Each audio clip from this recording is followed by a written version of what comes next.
अस्सलामुअलैकुम, कैसे हैं आप सब लोग। मैं खूब और आपकी खैरियत नेक मतलूब। और जी जो मेरे चैनल पे न्यू है प्लीज़ इसको सब्सक्राइब कीजिएगा, लाइक कीजिएगा और शेयर कीजिएगा। और जी ये एक मॉडल आ गई है जो कह रही है how much is too much, लेकिन इसको देख के हमारा मच जो है वो मर गया है। इतनी गोरी है फिर भी इसको पता नहीं क्या आखिर आई हुई है। और जी ये डिंटोनिक के इश्तिहार वाली मॉडल। और जी एक दुल्हन आ गई है जिसको गिट्ठ लंबी इन्होंने पलके लगा दी, जिसकी वजह से वो बेचारी अपनी आंखें ही नहीं ऊपर उठा पा रही है। और जी एक और मॉडल आ गई है। जिस तरह हमारी गवर्नमेंट्स की आजकल ऑडियो लीक्स हो रही हैं, इस तरह इस बेचारी की भी नहाते हुए पिक्चर लीक हो गई है। जी हम लोग आए हुए हैं सैलून। ये हमारा एक बड़ा ही अच्छा ब्यूटी सैलून है और ये सारी इनकी वर्कर्स जो हैं वो बैठी हुई हैं। मैंने कहा थोड़ा सा इनको भी दिखा दूं क्योंकि उनके फेसेस मैं नहीं ले सकी और ना मैंने खुद ही लिए। और जी ये इनके सारे वो क्या उसे कहते हैं डोबे देने वाले जो होते हैं वो हथियार पड़े हुए थे। और जी ये इनके आगे है दंगा वाली जैसी लंबी लंबी बोतलें जिनके अंदर पता नहीं इन्होंने क्या खेसवार डाली हुई है। और ये हमारी ईना आ गई है। ईना ने कटिंग करानी थी, उसकी वजह ये हुई कि ईना की जब से आयत पैदा हुई उसने इसको बाकी भी सूरतें याद करा दी। और इसकी वजह से सूरत हाल ये पैदा होगी कि ईना के जो बाल थे वो सारे के सारे गिर गए, बल्कि गिर रहे थे। हमारी फैमिली में सबके बाल माशाल्लाह से बहुत अच्छे हैं, बहुत लंबे और बहुत घने।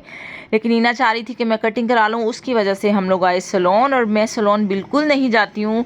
आप बिलीव नहीं करेंगे कि मैं अपनी शादी पे सैलून गई, उसके बाद 5-6 साल बाद मेरी नंद की शादी हुई तो मैं तब सैलून गई और उसके बाद मैं अब सैलून आई हूँ। उसकी वजह ये है कि जब मेरी नन की शादी हुई तो मैं फेशियल कराने के लिए सैलून गई तो पता नहीं उस पॉलर वाली ने किस बाजी के मुंह पे लेपा पोती की हुई थी, उसका पोचा उसने मेरे मुंह पे मार दिया। और मेरी स्किन बहुत ही सेंसिटिव है और रात को मेहंदी थी और जब मैं पॉलर से बाहर निकली तो लेके तो मैं अपना सोना सा मुखड़ा गई थी, लेकिन जब मैं बाहर आई तो वो मुखड़ा नहीं था, नीरा दुखड़ा बन चुका था। मीन्स के मैं इतनी दुखी हो चुकी थी और मेरा मुंह इतना स्वेल हो चुका था, इतना रेड हो चुका था कि मुझे ऐसी फीलिंग आने लगी। मुझे क्या बहुत सारे लोगों को ऐसी फीलिंग आने लग गई कि मैं जीनत अमान हूँ। जीनत अमान जितना बड़ा सारा मेरा मुंह हो गया था।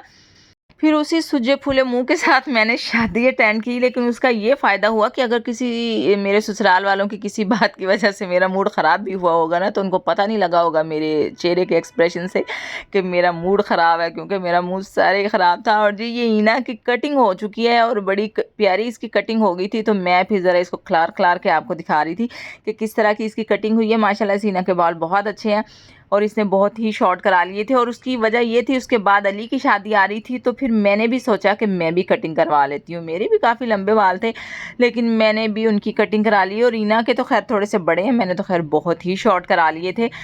उसकी वजह ये थी कि मेरा ख्याल ये होता है कि जब आप कुछ भी करें ना, कोई कटिंग कराएं या कोई भी ऐसा फैशन करें तो थोड़ी सी यूनिक सी लुक आनी चाहिए, पता चलना चाहिए कि आप में थोड़ी सी इनफरादियत आई है या आप थोड़े से चेंज हुए हैं। सैलून में इस वजह से नहीं आती हूँ कि मैं अपना मेकअप माशाल्लाह से खुद ही बहुत अच्छा कर लेती हूँ, अपनी थ्रेडिंग भी मैं खुद ही कर लेती हूँ, वैक्स भी खुद ही कर लेती हूँ और आईब्रोज़ भी मैं अपने खुद ही बना लेती हूँ। लेकिन आईब्रोज़ में बहुत कम बनाती हूँ। उसकी वजह ये है कि आईब्रोज़ के नीचे फरिश्ते रहते हैं और जब हम आईब्रो के बाल नीचे से निकलवाते हैं तो फिर गुनाह होता है, तो मैं फिर बहुत कम आईब्रोज़ अपने बनवाती हूँ।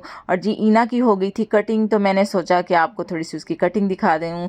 देखें कितनी माशाल्लाह से क्यूट लग रही है।